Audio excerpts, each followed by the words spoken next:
नमस्कार, आपके साथ मैं हूं गौरव अग्रवाल। साल 1996 में अफगानिस्तान पर तालिबान ने कब्जा किया था। 25 साल बाद महज 22 दिन में यह मुल्क फिर तालिबान के कब्जे में है। 34 स्टेट में तालिबान का परचम लहरा रहा है। प्रेसिडेंट अशरफ गनी जान बचाकर मुल्क से भाग चुके हैं। तालिबानी निजाम से अफगानी अवाम दहशत में है। डर कट्टर शरिया कानून का है, वो कानून जिसका खौफनाक चेहरा अफगानिस्तान के साथ दुनिया देख चुकी है। बंदूकों के बल पर अफगानिस्तान में तालिबान राज दोबारा लौटा है। काबुल में सरकार अब शरिया कानून के तहत चलेगी। तालिबान ने जो किया वो कितना सही है, मुसलमान इस पर क्या सोचते हैं, आज इसकी टेस्टिंग उस देवबंद से जो इस्लामिक तालीम का मरकज है। अफगानिस्तान में तालिबान युग लौट आया है। जर्रे जर्रे में बारूद की गंध है, जर्रे जर्रे में दहशत दौड़ रही है, शहर सुलग रहे हैं, मकान जल गए, चीख पुकार, शहर दर शहर, लाशों के ढेर लगे। जिंदगी बचाने की जद्दोजहद है। ये तालिबानी लड़ाकों का तांडव है। ये सिसकते, तड़पते, छटपटाते अफगानिस्तान के दर्द की दास्तान। अफगानिस्तान तालिबान के कब्जे में है। काबुल के जिस राष्ट्रपति भवन से अफगान हुकूमत चलती थी, आज उस मीनार पर तालिबान का परचम बुलंद है। अफगानिस्तान के प्रेसिडेंट अशरफ गनी देश छोड़कर भाग चुके हैं। 20 साल से जिस तालिबान ने सुपर पावर अमेरिका से जंग लड़ी, 20 सालों तक जो अफगानिस्तान अमन के परचम के नीचे सुकून की सांस ले रहा था, उस अफगानिस्तान पर तालिबान के मुट्ठी भर जिहादियों ने महज 22 दिनों में कब्जा जमा लिया। तालिबानी राज के खौफ भर से आवाम मुल्क छोड़कर भाग रही है। जिसने साल 1996 से 2001 का तालिबानी दौर देखा है, उनके दिल में दहशत बैठी है। तालिबानी सल्तनत का खौफ अफगानियों को डरा रहा है।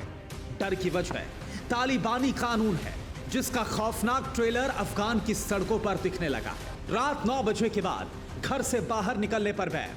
34 प्रांत के चप्पे चप्पे पर तालिबानी लड़ाके तैनात हैं। हर गाड़ी, हर घर में तालिबान का सर्च ऑपरेशन। जिस मुल्क में 20 साल से अमन था, उसे बारूद के ढेर पर बिठाना कितना सही? इन सवालों का जवाब आज मुसलमानों के उस गढ़ से जो इस्लामिक तालीम का बड़ा मरकज है।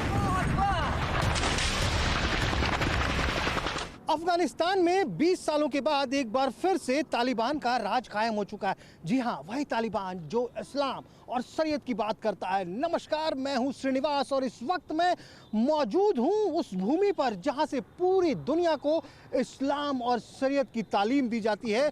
जी हाँ, ये है देवबंद और आज हम देवबंद में जानेंगे कि क्या तालिबान जिस शरीयत की बात करती है ये वही इस्लाम है या फिर किसी और शरीयत का हवाला तालिबान दे रहा है। तो चलिए मेरे साथ और जानते हैं कि आखिर देवबंद के लोग क्या सोचते हैं तालिबान के बारे में। 1996 में जब अफगानिस्तान पर तालिबान ने कब्जा किया था, तब अवाम को भरोसा दिलाया गया था किसी पर जुल्म नहीं होगा। लेकिन तालिबान के खौफनाक कट्टर शरिया कानून और क्रूरता को देख दुनिया का कलेजा कांप उठा था। बंदूक के बल पर अफगानिस्तान में तालिबान का कब्जा कितना सही है? देवबंदिया भाईजान तालिबान की तांडव लीला से कितने मुतमईन हैं? इसका पहला जवाब चौंकाने वाला है। इस वक्त देवबंद में हमारे साथ मसूद मदनी साहब मौजूद हैं। सर नमस्कार। ये पूरी दुनिया में एक हंगामा सा है बरपा सर, पिछले 2-3 दिनों से अफगानिस्तान में जो चीज़ें चल रही हैं, तालिबान फिर से काबिज हो गया है। पहले तालिबान के काबिज होने को आप किस नज़रिए से देखते हैं? देखिए, एक तो ये बात आप एक तरीके से गलत कह रहे हैं कि तालिबान काबिज हो गया है। तालिबान को सपोर्ट करने वाला अमेरिका है। दोहा माहिदे के तहत कतर में जो कतर में माहिदा हुआ था, वो जो इससे पहले राष्ट्रपति थे अमेरिका के डोनाल्ड ट्रम्प साहब ने किया, और वो बड़े समझदार आदमी थे। वो 20 साल लड़ाई लड़ने के बाद वो अमेरिका को यहाँ से इज्जत के साथ ले जाना चाह रहे थे, और उन्होंने समझदारी का सबूत दिया। अफ़गानिस्तान में 20 साल में वो देख चुके थे कि हम जीत नहीं पा रहे हैं। जिस तरह की चीज़ें देखी जाती हैं, महिलाओं के ऊपर तमाम तरह की पाबंदियां हैं, यहाँ तक कि वहाँ के जो पुरुष भी हैं उनके ऊपर भी बहुत तरह की पाबंदियां हैं।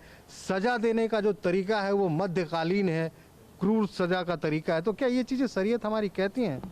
देखिए, बात यह है कि आप लोग जो हैं, ख़ास तौर से हमारे मीडिया के लोग, इंटरनेशनल मीडिया, वो इस्लाम खूबिया पे बहुत ज़्यादा बल देता है कि ये इस्लामी खूबिया बढ़ रहा है और ये एक तरीक़े से आतंकवाद है। ये तो गलत बात है।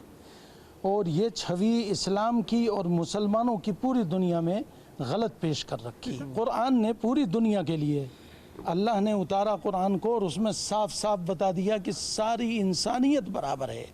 तो फिर महिलाओं इसके के ऊपर साथ कोई ये जोर पाबंदियां जबरदस्त क्यों हैं? नहीं, महिलाओं के ऊपर जो शरीय लो कानून है, अगर मैं सही हूँ सर, तो मैं जो आपको बता पैगंबर रहा हूँ। साहब की पत्नी ही थी शायद, मैं आपको बता रहा हूँ। वो एंटरप्रेनर थी, सबसे व्यापारी थी वो। उन्हें बिल्कुल आपने सही कहा। मैं ये कहता हूँ कि शरई लो के एतबार से हमारी मस्तूरात जो लड़कियां हैं, औरतें हैं, उनके लिए पर्दा रखा है। अगर आप पर्दा नहीं करेंगे तो कोई भी छिछोरा रास्ते में छेड़ देगा, जो आजकल हो रहा है। यहाँ हिंदुस्तान में बहुत ज़्यादा हो रहा है। रेप के हादसे सामने आ रहे हैं। तो सर ये भी तो हो रहा है, छोटी छोटी बच्चियों को उठा लिया जा रहा है, यौन दास्ता में झोंक दिया जा रहा है, तालिबान के लड़ाकों को सौंप दिया जा रहा है। ऐसी घटनाएं सामने आ रही हैं। ऐसा है, तालिबान के नाम पे कुछ और लोग कर रहे होंगे, कुछ अलकायदा के लोग भी हैं, वो करते हैं। वो अलकायदा सब उसी की बनाई हुई है, अमेरिका की।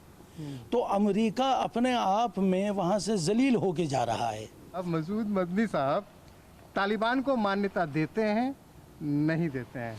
मैं उस झंडे के तहत जो वो इरादा करके आए हैं कि इस्लाम और शरीयत का कानून कुरान और हदीस के मुताबिक हम कायम करेंगे, उस मामले में मैं उनके साथ हूँ। कोई शक व शुबा? और उसके अलावा मैं किसी और मामले में उनके साथ नहीं ये हूँ। तो कह रहे हैं कि अगर तालिबान कुरान और हदीस पे कायम है तो हम तालिबान को मान्यता देते हैं। अफगानिस्तान में जो तालिबान राज दोबारा लौटा, वो तालिबान उत्तरी पाकिस्तान में सुन्नी इस्लाम का कट्टरपंथी रूप सिखाने वाले एक मदरसे में वजूद में आया था। तालिबानी लड़ाकों को दूसरे मुजाहिदों से अलग माना जाता था, लेकिन 1998 में सत्ता पर काबिज होने के साथ ही तालिबानी सल्तनत का खूंखार चेहरा दुनिया ने देखा। वो युग फिर लौटा है। देवबंद में आखिर इसकी कैसी चर्चा है, अब ये जानने का वक्त था। अफगानिस्तान में कह सकते हैं कि एक बार फिर से तालिबान काबिज हो चुका है, और तालिबान का क्या कहना है, तालिबान के क्या रुख हैं, ये पूरी दुनिया से छुपा नहीं। शरीयत के नाम पे तालिबान तमाम तरह की पाबंदियां लगाना चाहता है, और इस वक्त हम वहां मौजूद हैं जहां से पूरी दुनिया में शरीयत की सही शिक्षा क्या है, शरीयत असल में कहता क्या है, ये बताया जाता है पूरी दुनिया में। जी हाँ, वो है हिंदुस्तान में देवबंद, और हम अपनी टीम के साथ मौजूद हैं देवबंद में। फिलहाल हमारे साथ साद सिद्दीकी साहब हैं। बहुत सारी पाबंदियां लगाई जा रही हैं और कहा जा रहा है ये मानवता पे एक तरह का अत्याचार है। देखिए, ये मानवता के अत्याचार आप यहाँ बैठ कर तो तय नहीं कर सकते। और जहाँ तक की बात तालिबान की है, तालिबान वहाँ पर पावर में आ चुका है, रूल कर रहा है, और वो अपना उसका रूल एक्सेप्ट कर चुकी हैं गवर्नमेंट्स। चाइना ने उसको एक्सेप्ट किया है, पाकिस्तान ने उसको एक्सेप्ट किया है, अमेरिका वहाँ से जा चुका है। 20 साल तक लड़ाई लड़ने के बाद आज ये तय हुआ है कि साहब अफ़गानिस्तान के अंदर तालिबान की कोई गलती नहीं थी। और ये चीज़ आज से 2 साल 1.5 साल पहले कतर के अंदर जो कॉन्फ्रेंस हुई, उसको अमेरिका ने भी तस्लीम किया है। ज़रूरत इस वक्त में इस बात की है कि गवर्नमेंट ऑफ इंडिया अपना स्टैंड क्लियर करे, बहुत सोच समझ के करे। सोवियत काल के बाद जो गृह युद्ध छिड़ा था, 1990 के उन शुरुआती सालों में तालिबान मजबूत हुआ। शुरुआत में लोग उन्हें बाकी मुजाहिदीनों के मुकाबले इसलिए ज्यादा पसंद करते थे क्योंकि तालिबान का वादा था कि भ्रष्टाचार और अराजकता खत्म करना। लेकिन कबायली सल्तनत में अफगानिस्तान 5 साल तक खून के आंसू रोया। क्या देवबंदिया भाईजान को ऐसा निजाम कबूल है?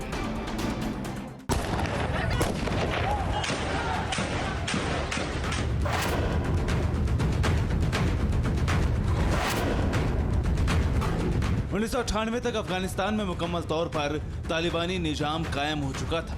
संगीत, टीवी और सिनेमा पर रोक लगा दी गई थी। मर्दों को दाढ़ी रखना जरूरी हो गया था। महिलाएं बिना सिर से पैर तक खुद को ढके बाहर नहीं निकल सकती थी। अब फिर ऐसा ही होने की आशंका है। इस कानून को देवबंद का मुसलमान कैसे देखता है?